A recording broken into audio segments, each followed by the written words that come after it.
கார்த்திகை தீபம் சரியில்ல. நாளைக்கு என்ன நடக்க போகுதுன்னு பார்க்கலாம். வாங்க வீடியோக்குள்ள போலாம். மாப்பிள ரொம்ப நாளா நினைச்சிட்டு இருந்தேன். எங்க அம்மாவ பார்க்கணும்னு. எங்க அம்மாவ பார்க்க முடியுமான்னு கேட்குறாங்க ராஜா. இப்பவே கூட்டிட்டு போறேன் வாங்கங்கிறாங்க. அப்பாடா இவ்வளவு நாளைக்கு அப்புறமா உங்க அப்பாவையும் அம்மாவையும் பார்க்கணும்னு தோணுச்சு. அது வரைக்கும் சந்தோஷம். வாங்க மாமா போலான்னு கூட்டிட்டு போறாங்க. மாயா ரொம்ப சந்தோஷப்படுறாங்க. மகேஷ் டேய் நம்ம இவ்வளவு நாளா என்ன நினைச்சோமோ அது இன்னைக்கு தாண்டா நடந்திருக்கு. நாம நினைச்சது நடந்திருக்கிறதுனால எனக்கு ரொம்ப ரொம்ப சந்தோஷமா இருக்குதுங்கிறாங்க மாயா. நாம செய்யணும்னு நினைச்ச காரியத்தை அந்த சிவனாண்டி செஞ்சு கொடுத்துட்டான். ரொம்ப ஈஸியா போச்சு. வேலையும் முடிஞ்சது. நமக்கு இருந்த ஒரே எதிராளியும் தொலைஞ்சான். ஆமாண்டா மகேஷ், அந்த டிரைவர் நம்மளுக்கு ஒரு சவாலாவே இருந்தான். ரேவதி கிட்ட வேற ரொம்ப நெருக்கமாவே இருந்தான். இது மனசுக்குள்ள ஒரே உதறலாவே இருந்தது. சாமுண்டீஸ்வரி ஒன்னும் அவனை வீட்டை விட்டு வெளியே அனுப்பல. சந்திராவும் நாமளும் எவ்வளவோ முயற்சி செஞ்சோம். ஆனா அதுவும் நடக்காம ஆம்பளைவே பிடிக்காத அந்த சாமுண்டீஸ்வரிக்கு எப்படித்தான் அந்த டிரைவரை நம்பி வீட்டுக்குள்ள வச்சிருந்தான்னு தெரியல.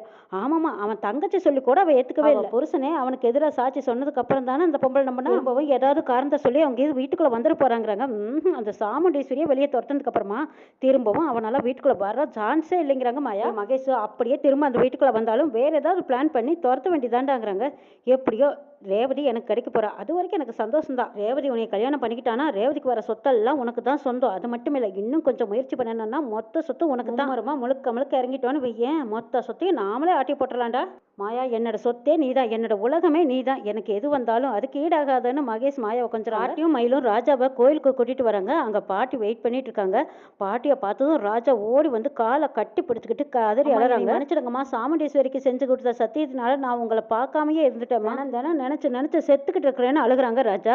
போதாத காலம் என்னென்னமோ நடந்து போச்சு, அதை மறந்துட. யாசிலேயே வச்சு புழங்கிட்டு இருந்தா வலியும் வேதனையும் தான் அதிகமாகும். ராஜா அழுகாத, எழுந்துரி, நீ எப்படிப்பா இருக்கேன்னு கேட்குறாங்க பாட்டி. அம்மா உங்களை எல்லாம் பார்க்காம நான் வருத்தத்தில் தான் ஏதோ ஒரு நினைவோடு தான் இருந்துட்டு இருக்கேங்கிறாங்க ராஜா. அம்மா நீங்க எப்படி இருக்கீங்கன்னு ராஜா கேட்குறாங்க. நாங்க மட்டும் எப்படிப்பா இருக்கோம், பெத்த பிள்ளைய 25 வருஷமா பார்க்காம வெறும் நடவனமா தான்ப்பா நடந்துட்டு இருக்கோம். என் சாமி என் கண்ணேன்னு மகனை கட்டி பிடிச்சு அழுதுகிட்டு இருக்காங்க பாட்டி. அப்பா எப்படி இருக்காங்க, அப்பா வரலையான்னு கேட்குறாங்க. நில விஷயமா வெளியூர் போயிருக்காங்க, அவர் வர்றதுக்கு 4-5 நாள் ஆகும்பா. அம்மா கார்த்தி அபிராமி பையன்னு எனக்கு இப்போதாமா தெரிஞ்சது.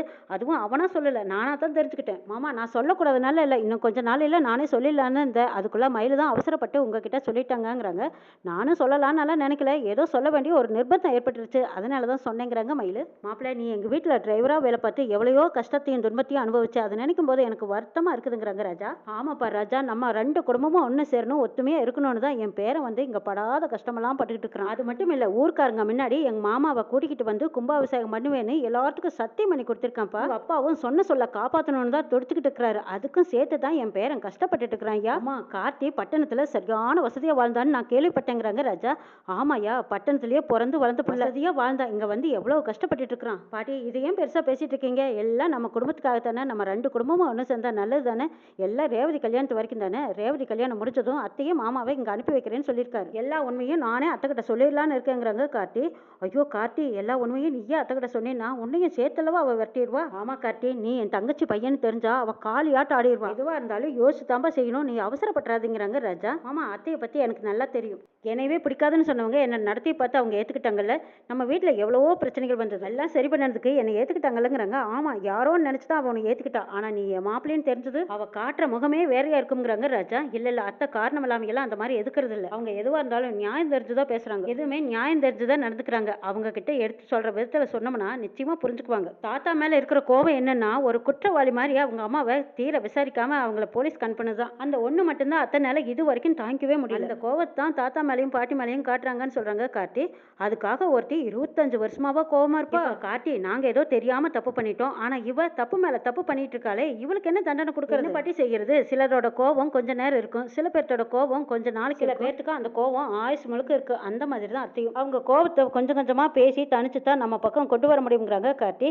ஐயா கார்த்தி, இந்த சின்ன வயசுல எவ்வளவு பக்குவமா பேசுற நீ. இந்த பொறுமையும் பக்குவமும் எங்களுக்கு இருந்திருந்தா சாமுண்டியோட அம்மா விஷயத்துல நாங்க இப்படி ஒரு தப்பே பண்ணிருக்க மாட்டோம்ப்பா. பிள்ளைய சாமுண்டீஸ்வரிக்கு தூக்கி கொடுத்துட்டு வாழ்நாள் முழுக்க வெறுமையா இருந்திருக்க மாட்டோம் பாட்டி. அதெல்லாம் இன்னும் கொஞ்ச நாளைக்கு தானே நம்ம எல்லாரும் ஒன்னா ஒரே குடும்பமா சந்தோஷமா இருக்க போறோம் பாருங்கிறாங்க கார்த்தி. கார்த்தி அதெல்லாம் இருக்கட்டும், ஆமா ரேவதியோட கல்யாணம் நல்லபடியா நடக்கட்டும்னு சொன்னீங்க, அந்த மகேஷ் ஓடுவான்னு கேட்குறாங்க மயிலு. அதெல்லாம் இப்போ பேச வேண்டாம், மறுபடியும் பேசிக்கலாம், அந்த பேச்சை விடுங்கிறாங்க. சரிப்பா. ஆமாப்பா கார்த்தி, நீ சொன்னா எல்லாம் சரியா தான் இருக்குங்கிறாங்க மயில். ஐயா ராசராசா, உனக்கு பிடிச்ச மாதிரி வகை வகையாக சமைச்சு என் கையால் உனக்கு பரிமாறி ஊட்டி ஊட்டி 25 வருஷம் ஆச்சு. இப்போவாச்சும் என் கையால் ஒரு சாப்பாடாவது சாப்பிடணும்னு பாட்டி ஆசைப்படுறாங்க. ஆமாம், கண்டிப்பாக நான் வீட்டுக்கு வரேம்மா, உன்னையும் பார்க்குறேன், அப்பாவையும் பார்க்க வருவேன். அப்போ உங்கள் கையால் நான் சாப்பிட்றேன்னு சொல்லிட்டு அப்போ கிளம்புறேங்கிறாங்க ராஜா.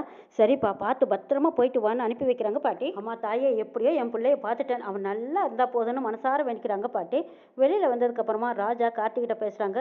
மாப்பிள்ளை, தெரிஞ்சோ தெரியாமல வீட்டை விட்டு வெளியே அனுப்புறதுக்கு நான் காரணமாயிட்டேன். திரும்பவும் அந்த வீட்டுக்குள்ளே நான் உங்களை கூட்டிகிட்டு வரணும், இல்லைன்னா அதுவே எனக்கு ஒரு குற்ற உணர்ச்சியாக அழிஞ்சுக்கிட்டே இருக்கும். அதுக்கு ஒரு வழி இருக்குது, சொல்கிற வாங்க ஐயான்னு சொல்லிட்டு கார்த்தி ஆளவந்தான் கிட்ட தான் கூட்டிகிட்டு போகிறாங்க. ஆளவந்தான் ஐயா கிட்ட பேசினதுக்கு அப்புறமா, என்ன தம்பி, ஒரு தடவை தீர்ப்பு சொன்னால் திரும்பவும் நான் அந்த பஞ்சாயத்துக்கு வரமாட்டேன், ஆனால் நீ கேட்டுக்கிட்டதுனால திரும்பவும் இப்போ பஞ்சாயத்து தப்பு பண்ணிட்டேன்னு சொல்லித்தான் நான் உன்னை ஊர் விட்டு வெளியே போன்னு சொன்னேன். இப்போ பஞ்சாயத்து கூட்ட என்ன காரணம் அதை சொல்லுன்னு கேட்குறாங்க. ஐயா, காரணம் இருக்குங்க ஐயா. நீ சொல்கிற காரணம் தகுதியாக இருந்தால் அது பெருமையாக இருக்கும், இல்லைன்னா ரொம்ப அசிங்கமாக போயிடும். நீ காரணத்தை சொல்லுன்னு கேட்குறாங்க. ஐயா, நான் தப்பு பண்ணியிருப்பேன்னு நீங்கள் முடிவு பண்ணி என்னை ஊரை விட்டு போக சொன்னீங்க. நான் இப்படி ஒரு பழியும் பாவத்தையும் ஏற்றுக்கிட்டு நான் இந்த ஊரை விட்டு போக தயாராக செஞ்ச தப்புக்கு பிராய்ச்சித்தம் பண்ணலான்னு முடிவு பண்ணியிருக்கேன். இது செஞ்ச தப்புக்கு பிராய்ச்சித்தம் பண்ண போறியா? அப்படி என்ன பண்ண போறேன்னு ஆளவந்தான் கேட்குறாங்க. இந்த பொண்ணுகிட்ட நான் தப்பாக நடந்துக்கிட்டேன், இனிமேல் என்னை யார் கல்யாணம் பண்ணிக்க போறான்னு அவங்க சொன்னாங்கல்ல, நான் செஞ்ச தப்புக்கு நானே அவங்கள கல்யாணம் பண்ணிக்கலான்னு இருக்கேன்னு சொன்னதும் அந்த பொண்ணு முழிக்கிற மொழியை பார்க்கணுமே. ஐயோ, என்னடா அது, எங்கேயோ கொண்டு எங்கேயோ முடிச்சு போடுறாங்களே, என்ன பண்ணுறது, எப்படி தப்பிக்கிட்டோன்னு அவங்க வீட்டுக்காரரை பார்க்குறாங்க, சிவனாண்டியும் பார்க்குறாங்க. அதனால ஒரு பொண்ணோட வாழ்க்கை பாதிக்கப்படாது கூடாதுன்னு தான் நான் இப்படி ஒரு முடிவு எடுத்திருக்கேன். இந்த பஞ்சாயத்தை நான் மறுபடியும் கூப்பிட்டதுக்கு காரணமே அந்த பொண்ணை கல்யாணம் பண்ணிக்கலான்னு தான் கூப்பிட்டேங்கிறாங்க கார்த்தி.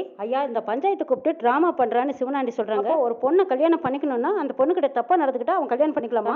ஐயா முதல்ல உனக்கு தீர்ப்பு சொல்லிட்டாங்க, நீ திரும்ப திரும்ப பஞ்சாயத்து கூப்பிட்டு இப்படி எல்லாம் பேசாதீங்கிறாங்க சிவனாண்டி.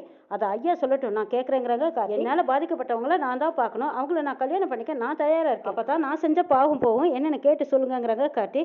இல்ல நான் இந்த ஆளை கல்யாணம் பண்ணிக்க மாட்டேன். ஏமா நீ தானே சொன்ன நான் உன்கிட்ட தப்பா நடந்துக்கிட்டதா, அதுக்கு பிராய்ச்சித்தமா தான் நானே உன்னை கல்யாணம் பண்ணிக்கிறேன்னு நான் கேட்கிறேன்.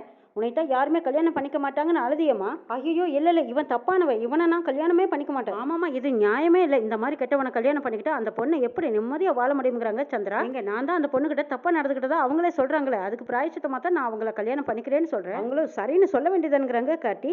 ஏமா, அந்த பையன் தான் வாழ்க்கை கொடுக்குறேன்னு சொல்லுது, ஏமா வேண்டான்னு சொல்ற, நீ வேண்டான்னு சொல்றதை பார்த்தா உன் மேலதான் தப்பு இருக்கிற மாதிரி எங்களுக்கு தெரியும். கல்யாணத்துக்கு ஒத்துக்கலைன்னா நாங்க அப்படித்தான் நினைப்போங்கிறாங்க. கல்யாணத்துக்கு ஒத்துக்க போறியா இல்லையா? ஒத்துக்கோங்கிறாங்க. அந்த பொண்ணு அந்த பக்கம் இந்த பக்கம் திரும்பி திரும்பி ஐயோ வசமா மாட்டிக்கிட்டமான்னு பாக்குறாங்க. பஞ்சாயத்து கூட்டி வயசு பொண்ணு அவன் என்கிட்ட தப்பா நடந்துக்கிட்டான்னு கூச்சமே இல்லாம சொன்னீங்கல்ல, அவன் கையாலேயே நீ தாலி கட்டிக்கோ, அவன் தான் வாழ்க்கை கொடுக்குறேன்னு சொன்னானல்ல, ஆமா அவனையே கல்யாணம் பண்ணிக்கிட்டு வாழ பாருங்கிறாங்க. கார்த்தி அதுக்கு முன்னாடியே சாமுண்டீஸ்வரியை பார்த்து பேசியிருக்காங்க. நான் கல்யாணம் பண்ணிக்கிறேன்னு சொன்னா அவ மாட்டேன்னு தான் சொல்லுவா. கிட்ட நான் உண்மையிலுமே தப்பா நடந்துக்கிட்டது உண்மையா இருந்தா அவ என்ன கல்யாணம் பண்ணிக்கிறேன்னு சொல்லுவா. அவங்க சொன்னதெல்லாம் போய் நான் கல்யாணம் பண்ணிக்கிறேன்னு சொன்னாவே அவங்க எல்லா உண்மையும் சொல்லிடுவாங்க பாருங்க மேடம்ங்கிறாங்க. யோசனை எல்லாம் சரியா தான் இருக்கு, ஆனா பஞ்சாயத்து முடிச்சது யார் தெரியுமா? ஆளவந்தான். ஒரு தடவை பஞ்சாயத்து முடிச்சுட்டா திரும்ப அவர் வரமாட்டார், அவரை திரும்பவும் பஞ்சாயத்துக்கு வர வைக்கிறது கஷ்டம் தெரியுமாங்கிறாங்க சாமுண்டீஸ்வரி.